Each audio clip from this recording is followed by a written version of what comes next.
Property of determinant थी आपके पास, exercise 4.2 थी आपके पास आपकी एलिमेंट की, और चाहे अगर आप एनसीईआरटी की बात करो दोनों में सेम एक्सरसाइज है।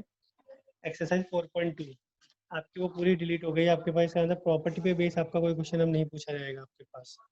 प्रॉपर्टी पे बेस क्वेश्चन कौन से होते थे वो मैं आपको बता दूं। जैसे आप प्रूफ करते थे ना कि इस डिटरमिनेंट की वैल्यू आपके पास के इक्वल होगी, जैसे a minus b b minus c minus a के इक्वल होगी, या फिर प्रूफ करो इस डिटरमिनेंट की वैल्यू इक्वल टू 0 होगी आपके पास।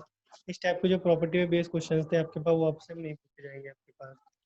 प्रॉपर्टी कौन कौन सी आपके पास, जैसे आपको ध्यान होगा मैंने आपको बताया भी था कि अगर किन्हीं भी मैट्रिक्स में 2 रो या 2 कॉलम आपके सेम होता है तो डिटरमिनेंट की वैल्यू 0 होती है। अब इस प्रॉपर्टी का यूटिलाइजेशन नहीं करना आपके पास। इसके अलावा अगर एक डिटरमिनेंट में कोई भी एक रो या कॉलम के सभी एलिमेंट आपके 0 होते हैं तो वो डिटरमिनेंट 0 होती है, ये भी यूज नहीं करनी है आपके पास। ठीक है। किसी मैट्रिक्स का ट्रांसपोज लेने पे आपके पास उसकी जो वैल्यू आती है और विदाउट ट्रांसपोज जो वैल्यू आती है वो हमेशा सेम आती है, ये वाली प्रॉपर्टी भी यूज नहीं करनी है मोस्ट प्रोबब्ली। और जो हम लोग ऑपरेशंस लगा के आपके पास डिटरमिनेंट की वैल्यू फाइंड आउट करते थे आपके पास, वो वाले क्वेश्चन आपको सॉल्व नहीं करने। अल्टीमेटली घुमा फिरा के एक्सरसाइज 4.2 में जो भी क्वेश्चन थे आपके सामने वो आपको सॉल्व नहीं करने आपके पास। उसके अलावा जो भी पार्ट आपका बचा वो सारा आपके पास इंक्लूडेड है आपके बोर्ड के एग्जाम के अंदर। ठीक है, तो ये चीज़ ध्यान रखना। तो हम सबसे पहले अगर डिटरमिनेंट की बात करें आपके पास, तो डिटरमिनेंट आपके पास बेसिक, बेटा आवाज़ धीरे आ रही है क्या मेरी? नो सर, क्लियर है। नितिन हेडफोन लगा लो बेटा, तुम सबको पास जा रही है आवाज़ प्रॉपर्ली, आपके पास नहीं जा रही, इसका मतलब आपके वहाँ से प्रॉब्लम। सबसे पहले देखो डिटरमिनेंट आपके पास होता है आपके पास क्या, डिटरमिनेंट और जो मैट्रिक्स होता है उसमें डिफरेंस क्या होता है। मैट्रिक्स जो होता है आपके पास that is the arrangement of the numbers. आपके पास नंबर्स का अरेंजमेंट होता है आपके पास, और डिटरमिनेंट क्या होता है, उसी अरेंजमेंट की जो जब आप उसको एसोसिएट करते हैं डिसोसिएट करते हो आप तोड़ लेते हो, आपकी जो उससे उससे जो वैल्यू मिलती है आपके पास वो आपके पास होती है। मतलब डिटरमिनेंट एक वैल्यू है, एक कांस्टेंट वैल्यू है आपके पास, चाहे वो पॉजिटिव हो चाहे वो नेगेटिव हो चाहे वो जीरो आपके पास। और मैट्रिक्स होता है वो दैट इज ए अरेंजमेंट आपके पास। ठीक है। डिटरमिनेंट जो आपके पास निकलता है वो सिर्फ स्क्वायर मैट्रिक्स का निकलता है और किसी मैट्रिक्स का नहीं निकल सकता। इसका मतलब आपको जो बेसिकली स्टडी करनी है मैट्रिक्स डिटरमिनेंट में वो करनी है 2/2 की और बेसिकली 3/3 की। आपके पास आपको इन दोनों की ही स्टडी करनी है, बाकी आपको किसी की स्टडी करने की जरूरत नहीं है। 4/4 का हमारा कोर्स में है नहीं आपके पास, और एग्जाम में मोस्टली आता भी नहीं है आपके पास, तो आपको उसके बारे में सोचना भी नहीं है। ठीक है।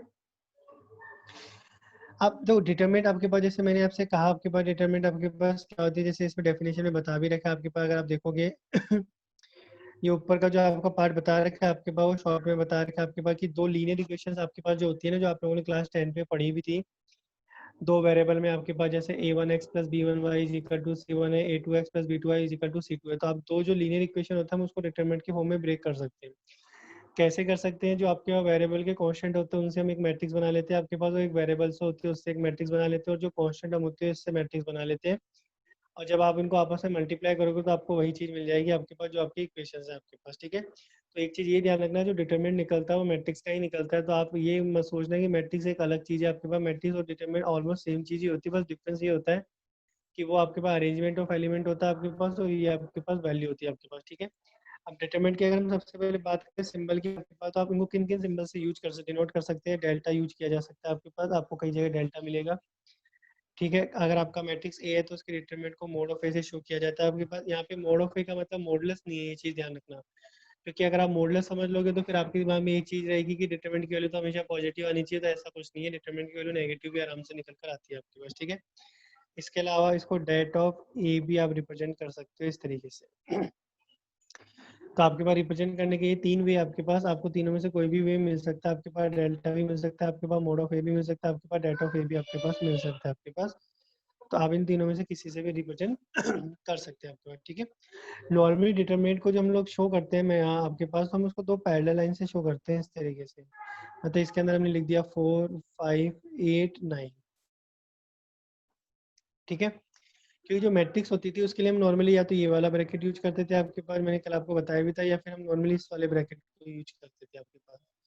तो ध्यान ध्यान रखना यहाँ पर ये इंपॉर्टेंट चीज़ है कि आप किस तरीके से इसको डिनोट कर रहे हो आपके पास, क्योंकि अगर आप इन दोनों तरीके से डिनोट कर रहे हो तो आप इसका मतलब मैट्रिक्स की बात कर रहे हो, लेकिन अगर आपने इस तरीके से डिनोट कर दिया इसका मतलब आप डिटरमिनेंट की बात कर रहे हो आपके पास। तो ये सिंबल जरूर ध्यान रखना आपके पास, ये इंपॉर्टेंट है आपके पास। हो सकता है एग्जाम में इसके तुम्हारे मार्क्स काट ले अगर आपने इसमें कोई गड़बड़ की हो तो इस चीज़ का आपको ध्यान में रखना होगा। ठीक है। अब सबसे इम्पोर्टेंट चीज होती है कि डिटरमिनेंट की वैल्यू आप निकालोगे कैसे आपके पास। तो सबसे पहले अगर मैं बात करूँ आपके पास, अगर आपके पास 1 by 1 ऑर्डर की मैं बात करता हूँ, आपके पास 1 by 1 ऑर्डर का मतलब आपके पास क्या होता है, उस डिटरमिनेंट में सिर्फ एक ही एलिमेंट होगा। तो आपके पास फिर वो इस तरीके से लिखा होगा, जैसे सपोज करो 5 है या कुछ भी लिखा हुआ है, तो इसके डिटरमिनेंट की जो वैल्यू होगी आपके पास वो यही ऐसे की ऐसे निकल कर आ जाएगी, क्योंकि इसमें और कुछ कर ही नहीं सकते आपके पास। तो आपके पास अगर 1 by 1 डिटरमिनेंट आपके पास मेंशन कर रखा है आपके पास, तो 1 by 1 डिटरमिनेंट मेंशन कर रखा है, तो उसका जो वैल्यू होता है आपके पास वो वही एलिमेंट हो जाता है जो उस डिटरमिनेंट में आपको दे रखा है। ठीक है, अगर आप देखो हालांकि इसके ऊपर क्वेश्चन नॉर्मली नहीं पूछता आपके पास। ठीक है, अगर आप सेकंड टाइप की देखते हो जिसमें आपके पास दो एलिमेंट्स होते हैं आपके पास, सॉरी 2 by 2 की अगर हम बात करें, आपके पास A12 A11 12 21 और ये आपका 22 है। ठीक है, तो जब भी आपके पास ये 2 by 2 की आपके पास डिटरमिनेंट है, आपके पास मैट्रिक्स बना रखी है जिसकी डिटरमिनेंट की वैल्यू हम निकाल रहे हैं, तो इसमें लीडिंग डायगोनल्स पहले मल्टीप्लाई होते हैं। ठीक है, और उसके बाद इनको हम कहते हैं ऑफ डायगोनल्स, वो मल्टीप्लाई होते हैं। तो हम मल्टीप्लाई करेंगे तो A11 और A22, ये मल्टीप्लाई होने के बीच इनके बीच में माइनस का साइन आएगा आपके पास। माइनस का साइन आने के बाद आप इसको लिखोगे A12 और आपके पास A21, इस तरीके से। अब इसको हम सिंप्लीफाई कर लेंगे, आपके पास सिंप्लीफाई करने पे जो हमारा आंसर आएगा वो हमारा इस डिटरमिनेंट का आंसर हो जाएगा। जैसे फॉर एग्जांपल अगर मैं बात करूँ, आपके पास यहाँ पे हमने 2 रखा, यहाँ पर आपका 3 है, यहाँ पर आपका 5 है और यहाँ पर आपका 6 है। ठीक है, तो अब अगर हम इसमें इसकी डिटरमिनेंट की वैल्यू निकालते हैं, अगर हम इसको ए से में डिनोट कर रहे हैं, आपके पास ए मैट्रिक्स है आपके पास, तो इसकी डिटरमिनेंट की जो वैल्यू होगी वो आपके पास होगी 6 × 2 माइनस आपके पास 3 × 5, तो 12 इंटू माइनस का 15 आपके पास कितना हो जाएगा, माइनस का 3। अब देखो इसमें डिटरमिनेंट की वैल्यू आपके पास नेगेटिव आ रही है आपके पास, तो नेगेटिव आ सकती है। जिस चीज़ के बारे में मैं बार बार रिपीट कर रहा हूँ आपके पास, तो अगर 2 by 2 की अगर आपके पास कोई डिटरमिनेंट है, तो उसको जो सॉल्व करने का आपके पास वे होगा, तरीका होगा, वो आपके पास इस तरीके से होगा आपके पास। आई होप आपके पास 1 by 1 और 2 by 2 का डिटरमिनेंट क्लियर होगा कि हमें किस तरीके से सॉल्व करना है। Is it clear to all? Yes, sir. ठीक है, यस सर। अब देखो जो सबसे इंपॉर्टेंट चीज आपके पास है वो आपके पास क्या है, 3 by 3 का डिटरमिनेंट ही सबसे इंपॉर्टेंट है आपके पास, क्योंकि जो मोस्टली आपके पास क्वेश्चन पूछे जाएंगे आपके पास वो 3 by 3 की डिटरमिनेंट में ही पूछे जाएंगे आपके पास। तो हम इसकी बात करें आपके पास, तो इसको ओपन करने का आपके पास वे क्या होता है, आपके पास जैसे A11 होगा, यहाँ पर A12 होगा आपके पास, फिर A13 होगा, फिर 21 होगा आपके पास, 22 होगा आपके पास और 23 होगा, फिर आपके पास 31 होगा आपके पास, 32 होगा आपके पास और 33 होगा। ये आपके पास टोटल 9 एलिमेंट्स है आपके पास, 3 by 3 की आपके पास डिटरमिनेंट है। अब डिटरमिनेंट को हम किस तरीके से देखो सॉल्व करेंगे। ठीक है, अब देखो इस डिटरमिनेंट को एक्सपेंड करने के हमारे पास कई भी होते हैं आपके पास, आप चाहे तो किसी भी वे से आपको कर सकते हैं। मतलब हम चाहे तो इसको फर्स्ट रो के रेस्पेक्ट में एक्सपेंड कर सकते हैं, आप चाहे तो इसको सेकंड रो के रेस्पेक्ट में भी कर सकते हैं, और आप चाहे तो इसको थर्ड रो के रेस्पेक्ट में भी कर सकते हैं। सिमिलरली आप फर्स्ट कॉलम के रेस्पेक्ट में भी कर सकते हैं, सेकंड कॉलम के रेस्पेक्ट में भी कर सकते हैं और थर्ड कॉलम के रेस्पेक्ट में भी कर सकते हैं आपके पास। बट किसी के भी रेस्पेक्ट में करते समय आपको कुछ चीज़ों का ध्यान रखना है आपके पास, स्पेशली साइन का ध्यान रखना है आपके पास कि आपका पॉजिटिव आएगा नेगेटिव आएगा। ठीक है, और वो पता लगाने के लिए मैंने आपको सिंपल से एक ट्रिक भी बताई थी, अगर आपको ध्यान हो आपके पास, जो इनके नीचे सफिक्स लगे हुए हैं आपके पास, जैसे A11 है तो आपके पास इसके नीचे सफिक्स 11 लगा हुआ है, तो अगर आप इन दोनों को ऐड करते हो, अगर आप इनको ऐड करते हो, अगर ऐड करने पे आपके पास इवन नंबर आता है आपके पास, तो वहाँ पे आपको पॉजिटिव साइन यूज करना है, और इनको ऐड करने पे अगर आपका नेगेटिव साइन आता है तो आपको माइनस यूज करना है आपके पास। ठीक है, जैसे अगर सपोज करो मैं फर्स्ट रो के रेस्पेक्ट में कानू, जैसे अगर मैं फर्स्ट रो के रेस्पेक्ट में बात करता हूँ, तो आपके जो साइन होंगे वो आपके पास क्या आएंगे, A11 के लिए आप पॉजिटिव साइन यूज करोगे, A12 के लिए नेगेटिव साइन यूज करोगे, फिर आप पॉजिटिव साइन यूज करोगे। मतलब जब आप इन एलिमेंट्स को लिखोगे तो उनके बाहर आपको ये साइन लगाने हैं आपके पास, जब इस डिटरमिनेंट को आप एक्सपेंड करोगे आपके पास। तो आप फर्स्ट रो के रेस्पेक्ट में कर रहे हो तो आपका इस तरीके से इसका ओपन होगा आपके पास। ठीक है, अगर आप सेकंड रो की रेस्पेक्ट में अगर आप करते हो तो फिर ये साइन चेंज हो जाते हैं, माइनस हो जाता है, प्लस हो जाता है, एंड देन फिर माइनस हो जाता है आपके पास। वो आपको दिख भी रहा है क्यों हो जाता है आपके पास, क्योंकि 2 1 मिलकर आपका और नंबर होगा, तो और नंबर जहाँ पर मिल रहा है आपके पास वहाँ पे आपको नेगेटिव यूज करना है, और जहाँ पर इवन नंबर मिल रहा है वहाँ पे आपको पॉजिटिव यूज करना है। ऐसे ही थर्ड रो के रेस्पेक्ट में करता है तो प्लस माइनस अगेन फिर से प्लस आपके पास हो जाएगा आपके पास। ठीक है, अगर आप इसी को कॉलम वाइज देखोगे तो कॉलम वाइज में आपके पास इस तरीके से चलेगा आपके पास, तो ये आपके पास साइन आएंगे आपके पास, दूसरे कॉलम के रेस्पेक्ट में चलोगे तो आपके पास ये वाले साइन आएंगे, और थर्ड कॉलम के रेस्पेक्ट में चलोगे तो आपके पास ये वाले साइन आएंगे। ठीक है, मोस्ट प्रोबेबली कोशिश करना कि आप लोग फर्स्ट रो के रेस्पेक्ट में ही खोलें, क्योंकि ज़्यादा से ज़्यादा हम लोग उसी के रेस्पेक्ट में ओपन करते हैं और वो थोड़ा मुझे ईजी भी लगता है आपके पास then compare to other one. तो आप फर्स्ट रो को ही हमेशा अपने दिमाग में रखेंगे, हमें फर्स्ट रो का ही ध्यान में रखना और उसके अकॉर्डिंग हमें इसको एक्सपेंड करना है, ठीक है। अब एक्सपेंड कैसे करेंगे उस चीज़ की मैं आपको बात कर रहा हूँ आपके पास यहाँ पर। सबसे पहले मैं फर्स्ट रो के रेस्पेक्ट में एक्सपेंड कर रहा हूँ, तो मैं सबसे पहले अपना पहला एलिमेंट ऐसा कैसे लिखूंगा। पहला एलिमेंट रखने के बाद इसके कोरस्पॉन्डिंग जो रो और आपके पास जो कॉलम है आपके पास, उसको आप छुपा लीजिए। अगर आप ऐसा कर लेते हो तो आपके पास क्या बचता है, आपके पास 2x2 की डिटरमिनेंट बचती है आपके पास, जो मैं यहाँ लिख भी रहा हूँ आपके पास A22 और A23, A32 और A33। ये डिटरमिनेंट आपके पास 2x2 की बच रही है आपके पास, जो इसके साथ मल्टीप्लाई में आपको इस तरीके से लिख देती है, ठीक है। उसके बाद आप अगला एलिमेंट उतारेंगे आपके पास माइनस साइन के साथ, जैसे मैंने कहा था आपके पास A12 उतारेंगे। अब इसके कोरस्पॉन्डिंग रो और कॉलम को आप अगर छुपा देते हैं आपके पास, तो अगेन आपके पास 2x2 की डिटरमिनेंट मिलेगी, तो वो आपके पास A21 आपके पास मिलेगी।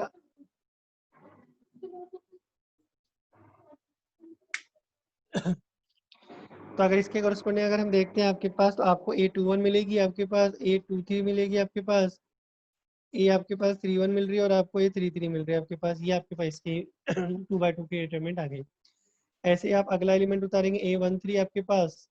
अब इसके कोरस्पॉन्डिंग रो और कॉलम को आप हटा देंगे आपके पास, तो आपके पास जो बचेगी वो तीसरी वाली आप यहाँ मेंशन कर देंगे, ठीक है। अब 2x2 की डिटरमिनेंट सॉल्व करना मैंने आपको ऊपर अभी भी बताया आपके पास, उनको सॉल्व करके आप इसके साथ A1 के साथ मल्टीप्लाई कर लेंगे A11 के साथ। सेम आप सेकंड वाली सॉल्व करके आपके पास A12 के साथ मल्टीप्लाई करेंगे और सेम आपके पास थर्ड वाली के साथ मल्टीप्लाई कर लेंगे। और फिर इसके बाद इन सबका वैल्यू निकाल लेंगे, आपके पास जो भी वैल्यू निकल कर आएगा अल्टीमेटली आपके पास सिंप्लीफाई करने पे वो आपके पास क्या हो जाएगा, इसका आंसर निकल कर आपके पास आ जाएगा आपके पास। तो जो 3x3 की डिटरमिनेंट सॉल्व करनी होती है आपके पास, वो इस तरीके से सॉल्व करनी होती है। अगेन आप किसी भी रो या कॉलम के रेस्पेक्ट में इसको एक्सपेंड कर सकते हो, ये आपकी चॉइस है, आपके पास ध्यान रखना आपके पास, ठीक है। तो आप ऐसा नहीं है कि आप फर्स्ट रो के रेस्पेक्ट में करें, कई बार हम फर्स्ट कॉलम के रेस्पेक्ट में भी करेंगे, जो कि वहाँ पे हमारे लिए ईजी होता है। क्यों ईजी होता है, क्योंकि कई बार फर्स्ट रो के अंदर जैसे 3 एलिमेंट्स होते हैं, उनमें से 2 जीरो बन गए, तो आपके पास एक्सपेंड करना उसका ईजी पड़ जाता है आपके पास। तो कोई बाउंडेशन नहीं है, लेकिन फिर भी अगर आपके पास ऐसा आपको डायरेक्ट अगर एक्सपेंड करने को कहता है, तो आप बेटर ऑप्शन आपके पास क्या होगा कि आप फर्स्ट रो के रेस्पेक्ट में ही उसको एक्सपेंड करें, आपके पास ज़्यादा ईजी रहेगा आपके पास। Is it clear to all? Yes sir. ठीक है। यस अब सर। देखो आगे जो इसके पार्ट आपके पास that is the based on the property, जो आपका हट गया आपके पास, तो वो हम आपके साथ डिस्कस कर भी नहीं रहे हैं, ठीक है, जो आपको करना भी नहीं है आपके पास, ठीक है। ये जो सारी प्रॉपर्टी मेंशन कर रखी है सारा हट गया आपके पास, ठीक है। अब हम बात कर रहे हैं आपके पास जो इसकी एप्लीकेशन है, अब इस पे ध्यान रखना है कि इस पे क्वेश्चन आने के चांस इस साल हो सकते हैं, क्योंकि नॉर्मली अगर आप देखोगे पिछले 4-5 सालों में इसके ऊपर क्वेश्चन नहीं बने आपके पास, और नॉर्मली इस पे जो क्वेश्चन बनते हैं वो 1 मार्क्स में या फिर 2 मार्क्स में बनते हैं। हो सकता है आपके ऑब्जेक्टिव में भी बना ले, हो सकता है आपके पास 1 मार्क्स के क्वेश्चन में भी आपके पास ये बना ले आपके पास। तो आपको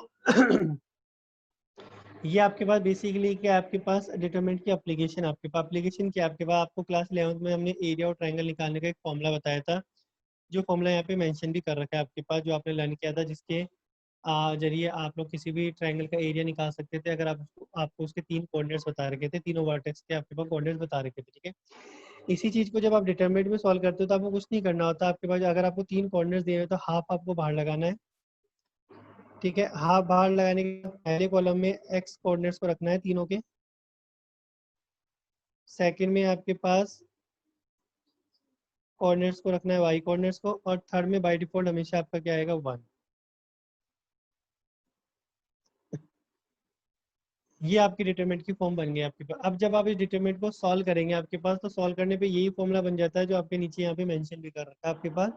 तो आपको फॉर्मूला को शो करके तो दिखाना नहीं है आपको, तो जस्ट इसको सिंप्लीफाई करना है। अब ये 3/3 की डिटरमिनेंट बन गई, तो आप इसको जस्ट सिंप्लीफाई करेंगे, सिंप्लीफाई करने के बाद जो भी वैल्यू आएगी उसका हाफ कर देंगे आपके पास। हाफ करने पे जो आंसर आएगा आपके पास वो इसका फाइनल आंसर हो जाएगा, ठीक है। अब यहाँ पे भी कुछ इंपॉर्टेंट बातें आप ध्यान रखनी है। सबसे पहली चीज़ क्या है, एरिया कभी नेगेटिव नहीं होता है आपके पास, तो अगर बाई चांस आपके पास सिंप्लीफाई करने पे नेगेटिव आंसर आ रहा है तो आप उस पर मोड़ लगा के उसको पॉजिटिव लिख लेंगे, ठीक है। पहली इंपॉर्टेंट बात तो आपके पास ये है, ठीक है। सेकंड बात की अगर हम बात करते हैं, आपके पास कई बार आपको क्वेश्चन में एरिया गिवन होगा और आपको 3 कोऑर्डिनेट के अंदर कोई कांस्टेंट पुट कर देगा और आपसे उस कांस्टेंट की वैल्यू पूछेगा। तो आपको एक चीज बेटा ध्यान रखना है, अगर आपको एरिया गिवन आपके पास तो आप उसको प्लस और माइनस दो केस बनाकर चलेंगे। आप एक बार उस एरिया को पॉजिटिव लेके क्वेश्चन को सॉल्व करेंगे और एक बार आप उस एरिया को नेगेटिव लेके क्वेश्चन को सॉल्व करेंगे। तो इस तरीके से जो कांस्टेंट की जो वैल्यू आपके पास आएगी वो आपके पास एक नहीं आएगी, दो आएगी। हमेशा हमेशा ध्यान रखना आपके पास, क्योंकि आपको अपना आंसर भी जो मिलेगा बुक में, अगर आप बुक के क्वेश्चन सॉल्व करोगे तो वहाँ भी आपको दो आंसर मिल रहे होंगे, और अगर आपके बोर्ड में अगर ये क्वेश्चन आता है तो वहाँ भी आपको दो आंसर मिल रहे होंगे। तो आपने अगर सिर्फ प्लस साइन के साथ इसको सॉल्व कर दिया होगा तो आपके देख लेना मार्क्स आधे कट जाएंगे। तो इसलिए आपको ध्यान रखना है कि आपको एक बार पॉजिटिव का साइन लेना है और आपको एक बार नेगेटिव का साइन लेना है, और उसके बाद आप अपने क्वेश्चन को सॉल्व करेंगे। आपके पास इससे आपको कांस्टेंट के हमेशा दो वैल्यू मिलेंगे, उन दोनों वैल्यू को आपको अपने आंसर में बताना होगा आपके पास। Is it clear to all?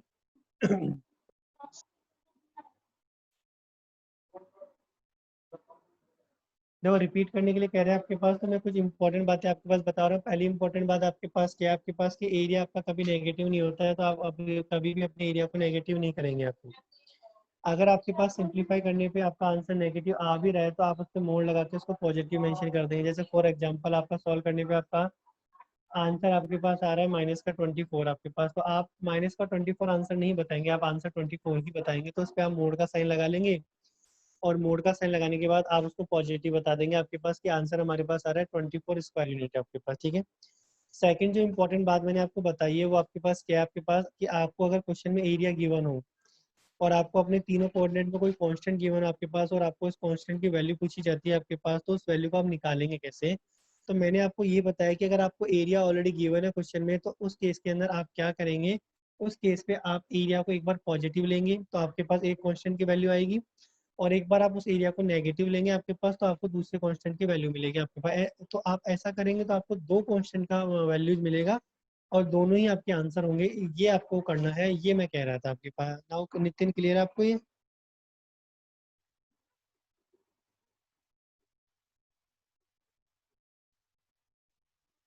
Nitin clear है बेटा?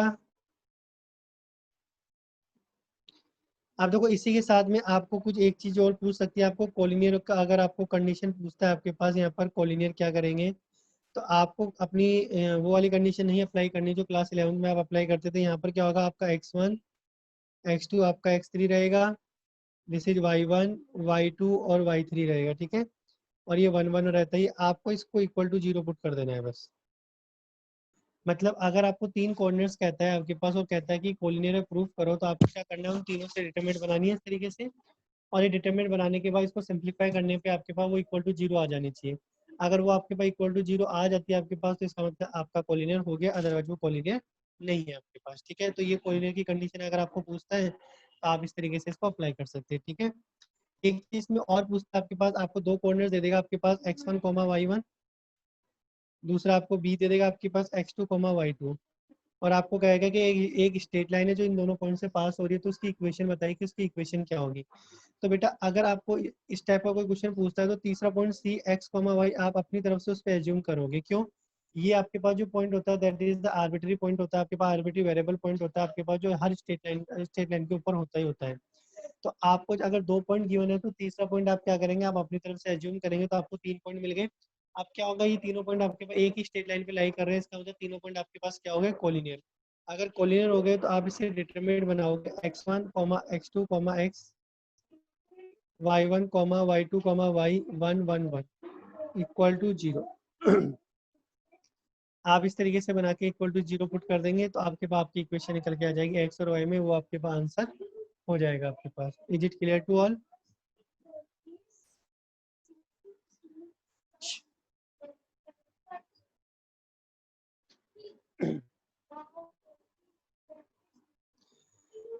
तो ये आपके पास एप्लीकेशन थी डिटरमिनेंट की, कि आप डिटरमिनेंट को किस तरीके से यूज कर सकते हो अपने दूसरे रिजल्ट निकालने के लिए भी।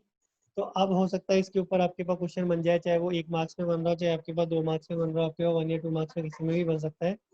तो आप इस टॉपिक को आप नेग्लेक्ट मत करना, आप इसको अच्छे से करके जरूर जाना आपके पास। ठीक है, और इस पे बेस आपकी जो एक्सरसाइज है शायद आई थिंक 4.3 एक्सरसाइज होगी आपके पास, वो आप अपने एलिमेंट में देख सकते हैं। बट एनसीईआरटी में तो शायद 4.3 है, मेरे को ध्यान है आपके पास। एलिमेंट में शायद आपकी 4.3 है या कौन सी आपके पास, आप देख सकते हैं उसमें कुछ आपके 10 के आसपास क्वेश्चन होंगे आपके पास, तो आप सॉल्व कर सकते हैं आपके पास। ठीक है, अब नेक्स्ट जो हम बात कर रहे हैं आपके पास माइनर और कोफैक्टर आपके पास, कि वो आप किस तरीके से निकालेंगे आपके पास। तो वो चीज़ मैं आपको बता रहा हूँ आपको।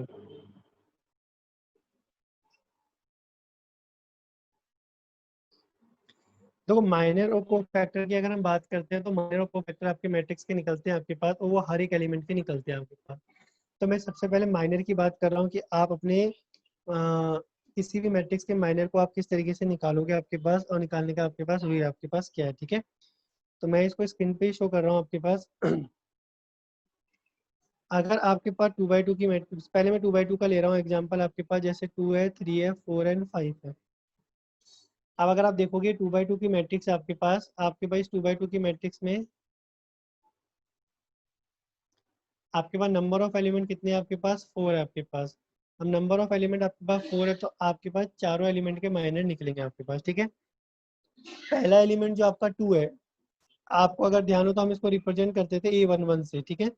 तो आप इसका जब माइनर आप निकालोगे तो इसको कैपिटल M11 से आप शो करेंगे आपके पास, ठीक है। सेकंड आपके पास जो एलिमेंट 3 आपके पास वो होता था A12, तो आपके पास इसको M12 के रिप्रेजेंट करेंगे आपके पास। थर्ड वाला आपके पास होता था आपके पास M21 से रिप्रेजेंट करेंगे, और अगला वाला आप 22 से रिप्रेजेंट करेंगे आपके पास, ठीक है। अब इनकी वैल्यू कैसे निकलेगी, जैसे हम पहले 2 की बात करें तो 2 के करस्पॉन्डिंग रो और कॉलम को आप छुपा लीजिए। अगर आप ऐसा करते हो तो आपके पास सिर्फ एक आपको एलिमेंट दिखाई दे रहा है, वो कितना है 5, तो आपके पास इसकी माइनर की वैल्यू हो गई 5। सेम अगर सेकंड की बात करेंगे आपके पास, तो उसको छुपाओगे तो आपका 4 आएगा। थर्ड की अगर आप बात करोगे तो आपके पास 3 आएगा, और हम 2 की बात करेंगे आपके पास तो आपका 2 आ जाएगा आपके पास। ये आपके पास इसके माइनर निकल कर आ गए आपके पास। तो ये आपके पास जो 2x2 की मैट्रिक्स आपको दी हुई थी उसके माइनर आपके पास इस तरीके से निकल जाएंगे आपके पास, ठीक है। अब इसी में अगर आपको कोफैक्टर निकालने होते हैं, देखो कोफैक्टर माइनर में एक सिंपल सा डिफरेंस होता है आपके पास। क्या होता है, कोफैक्टर को नॉर्मली हम AIJ से शो करते हैं, और वो आपके पास होता है -1 की पावर I प्लस जे और M1IJ। इसका मतलब क्या होता है, देखो माइनर और कोफैक्टर में जो डिफरेंस होता है वो सिर्फ साइन का डिफरेंस होता है, प्लस और माइनस का। तो जहां पर इनके जो सफिक्स ये लगे हुए ना आपके पास, इनका एडिशन करने पे अगर आपके पास इवन नंबर आ रहा है आपके पास, तो कोफैक्टर का वैल्यू भी सेम वही हो जाएगा आपके पास जो आपके पास माइनर का है। और अगर ये आपके पास ऑड नंबर आ रहा है आपके पास, तो आपके पास साइन चेंज करके आपको वैल्यू देनी होगी कोफैक्टर को। मतलब जैसे आपके पास M12 की बात करता हूँ, M12 का जो वैल्यू आपको पास मिल रहा है वो कितना मिल रहा है, आपको 4 मिल रहा है, ठीक है। आप 1 + 2 मिलकर आपका ऑड नंबर हो रहा है आपके पास। तो जब आप इसके को फैक्टर का वैल्यू निकालोगे आपके पास A12 का वैल्यू निकालोगे, तो आपके पास 4 ना के कितना आएगा, सिर्फ -4 आ जाएगा आपके पास। इतना सा आपके पास डिफरेंस होता है आपके पास, इस चीज़ का आपको ध्यान में रखना है आपके पास, ठीक है। तो माइनर और को फैक्टर में कोई खास फर्क नहीं होता, सिर्फ साइन का फर्क होता है। और उन दोनों के बीच में जो रिलेशन होता है वो आपके पास मैंने ये नीचे मेंशन कर भी दिया आपके पास कि आपका रिलेशन होता क्या है आपके पास ये। तो अगर आपको को फैक्टर निकालने होते हैं तो ऑटोमेटिक एक तरीके से आप पहले माइनर निकाल के आप उसके बाद साइन चेंज करते जाइए, तो आपके पास को फैक्टर भी आपके निकल कर आ जाएंगे। तो आप इस तरीके से उसको निकाल सकते हैं आपके पास। तो ये क्लियर है कि माइनर आप कैसे निकालोगे 2x2 मैट्रिक्स का। Yes, सर माइनस में नेगेटिव का साइन क्यों नहीं लगता? माइनर में नेगेटिव के साइन नहीं लगते बेटा, को फैक्टर और माइनर में जो रिलेशन होता है वो नीचे मेंशन कर रखा है मैंने आपके पास। माइनर में तो जो वैल्यू आपको मैट्रिक्स से मिल रही है वो ऐसी की ऐसी मिलेगी आपके पास। जब को फैक्टर आप निकालते हो तो वहाँ पे साइन नहीं होता, माइनर में चेंज नहीं होता। माइनर में जब आपके पास जो चीज होती है तो वो ऐसी कैसी डिटरमिनेंट मिलेगी, वो ऐसी की ऐसी होती है आपके पास। को फैक्टर में आपके पास इसका होने का रीजन मैं आपको ये बताता हूँ आपके पास कि आप अगर आप बोर्ड से देखोगे, आपने अभी डिटरमिनेंट सॉल्व की थी, तो सॉल्व करते थे तो हम क्या करते थे आपके पास, वही चीज आप को फैक्टर में भी होता है आपके एक्चुअल में। आप को फैक्टर को यूज करके डिटरमिनेंट की वैल्यू निकाल सकते हो, तो उसमें बाहर जो प्लस माइनस के साइन मैंने मेंशन किए थे ना, उसकी वजह से को फैक्टर के वैल्यू में चेंज आता है आपके पास, अदरवाइज उसके में कोई चेंज नहीं है। तो माइनर में ऐसा नहीं होता, को फैक्टर में आपके पास ऐसे वैल्यू में चेंज आता है, इस वजह से ऐसा किया जाता है आपके पास, ठीक है।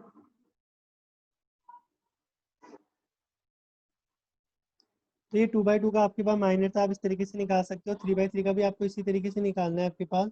अगर मैं 3x3 की बात करता हूँ आपके पास किसी के भी, जैसे आपके पास है 1 2 3 -1 0 5 या 6 मान लो इसको, 7 8 9। अब आपके निकलेंगे सेम उसी तरीके से जैसे आप निकाल रहे हो आपके पास। तो आप किस तरीके से निकालोगे, आपके 9 एलिमेंट्स है आपके पास, तो 9 एलिमेंट्स के सबके सब निकलेंगे आपके पास। तो आप उसको कैसे करें, सबसे पहले अगर आप 1 का निकालते हैं आपके पास, 1 का निकालोगे तो M11 आएगा आपके पास। तो आपको इसके करस्पॉन्डिंग रो और कॉलम को छुपा लेना है। ठीक है। रो कॉलम को छुपा लोगे, आपके पास 2x2 का डिटरमिनेंट बनेगा आपके पास, वो आपको बनाना है। 6 हो गया, 5 हो गया, आपके पास 8 हो गया, 9 हो गया। अब इसको आप सिंप्लीफाई कर लीजिए, आपके पास 54 माइनस का 40, आपके पास टोटल कितना निकल के आ गया, 40 निकल के आ गया। तो इसके माइनर की वैल्यू कितनी होगी, 14। ठीक है। ऐसे ही आप बाकी सारे को भी निकालोगे, आपके पास 9 एलिमेंट है, तो बाकी सबके भी इसी तरीके से निकलेंगे। अगर आपको 2 का निकालना है तो उसके कॉरस्पॉन्डिंग रो और कॉलम को आप छुपा लेंगे, तो बाकी जो 4 बचे उससे आपके पास 2x2 की डिटरमिनेंट बनेगी। तो 2x2 की डिटरमिनेंट को आप सॉल्व कर लेंगे, आपके पास जो आंसर निकल कर आएगा वो आपके पास आंसर हो जाएगा आपके पास। तो इस तरीके से आप माइनर निकाल सकते हैं। और को फैक्टर निकालने के लिए मैंने आपको बताई दिया कि आपको साइन चेंज करना है, कहाँ का साइन चेंज करना है वो मैं आपको बता चुका हूँ आपके पास। ठीक है। तो आप इस तरीके से माइनर और को फैक्टर को क्वेश्चन में निकाल सकते हैं, अगर आपको क्वेश्चन में पूछता है। कई बार पूछ भी लेता है आपके पास, तो आपको ध्यान में रखना है। और क्योंकि आगे की जो इसकी एप्लीकेशन है, जो कि इनवर्स की आपके पास है और एडजॉइंट की आपके पास, उनमें तो आपके पास 4 फैक्टर माइनर निकलते ही निकलते हैं। तो इस पे आपकी कमांड अच्छी होनी भी चाहिए, क्योंकि इनवर्स और एडजॉइंट के ऊपर तो क्वेश्चन आपके पास नॉर्मली बोर्ड के ऊपर पूछता भी रहता है आपके पास। ठीक है। Is it clear?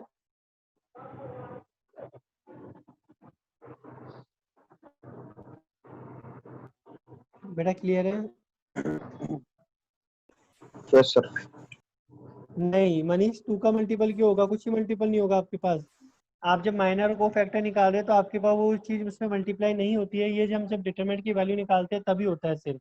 आपको वो जो वैल्यू आप है, आपको उसको मल्टीप्लाई नहीं करना है, वो सिर्फ आप डिटरमिनेंट की वैल्यू निकालते हैं तभी आपको करना है, अदरवाइज नहीं करना है आपके पास। ठीक है।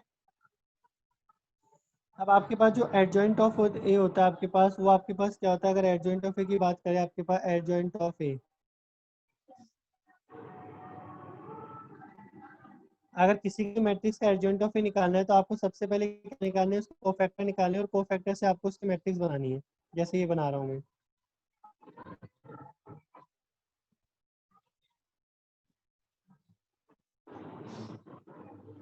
ठीक है।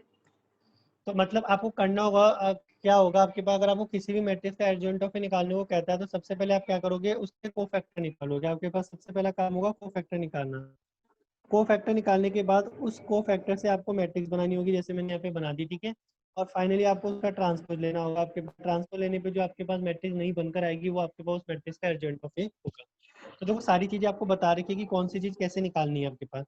आपको माइनर बता दिया कि आप माइनर कैसे निकाल सकते हैं, आपको कोफैक्टर बता दिया कि आपको कोफैक्टर आपके पास किस तरीके से निकलेंगे। आपको ये चीज निकालनी है, उसके बाद उससे आपको क्या करनी है, मैट्रिक्स बना लेनी है। मैट्रिक्स बना लेने के बाद आपको उसका ट्रांसपोज ले लेना है। ट्रांसपोज लेने पे आपके पास जो आपका आंसर आएगा, आपके पास वो क्या होगा, उसका आपके पास उसका एडजॉइंट ऑफ ए बन जाएगा आपके पास। ठीक है। तो एडजॉइंट ऑफ ए जो आपके पास फॉर्मूला आपको यूज करना है, वो आपको इस तरीके से यूज करना होगा, सिंपल से आपके पास है। ठीक है। और इसी में अगर मैं बात करता हूँ आपके पास, अब एडजॉइंट ऑफ में भी आपके पास एक चीज ध्यान रखना, आपके पास एडजॉइंट ऑफ में जब हम उसका एडजॉइंट पे डायरेक्ट निकाल सकते हैं। आपके पास कैसे निकाल सकते हो, आपके पास अगर आपके पास 2x2 का मैट्रिक्स दिया है, जैसे 1 3 4 5, अगर आपको इसका एडजॉइंट ऑफ निकालना है तो इसमें आप सीधा सा लॉजिक लगा सकते हो। क्या लगा सकते हो, जो लीडिंग डायगोनल्स है उसके एलिमेंट को आपस में इंटरचेंज कर दो, और जो ऑफ डायगोनल के एलिमेंट्स होते हैं उनका साइन चेंज कर दो, बस। ये आपके पास सीधा एडजॉइंट ऑफ निकल कर आ गया आपके पास। बट ये, लेकिन ये आपका ओनली 2x2 जो आपका मैट्रिक्स है उसी पे अप्लाई हो सकता है आपके पास, बाकी किसी पे अप्लाई नहीं हो सकता आपके पास। आप 3x3 जो मैट्रिक्स होते हैं उसके ऊपर आप ये लागू नहीं कर सकते, अप्लाई नहीं कर सकते आपके पास। उसके लिए तो आपको पूरा प्रोसीजर ही करना पड़ेगा। बट जो आपके पास 2x2 का आपके पास कोई भी मैट्रिक्स होता है, उसके अंदर आप एडजॉइंट अगर आप निकालना चाहो तो आप डायरेक्ट इस तरीके से निकाल सकते हो। और ये जो मेथड है आपके पास एनसीईआरटी में भी दिया हुआ है, आपके एलिमेंट बुक में भी दिया है, तो ये वैलिड मेथड है, आप इसको बोर्ड में आराम से यूज कर सकते हो। ऐसा नहीं है कि ये कोई शॉर्टकट मेथड आपके पास जो आप यूज करोगे तो आपको कोई मार्क्स वार्क्स कर जाएंगे, ऐसा कुछ भी नहीं होगा आपके पास। ठीक है। तो अगर आपको 2x2 का अगर आपके पास बोलता है आपके पास, तो आप एडजॉइंट ऑफ को डायरेक्ट इस तरीके से निकाल सकते हैं। Is it clear to all?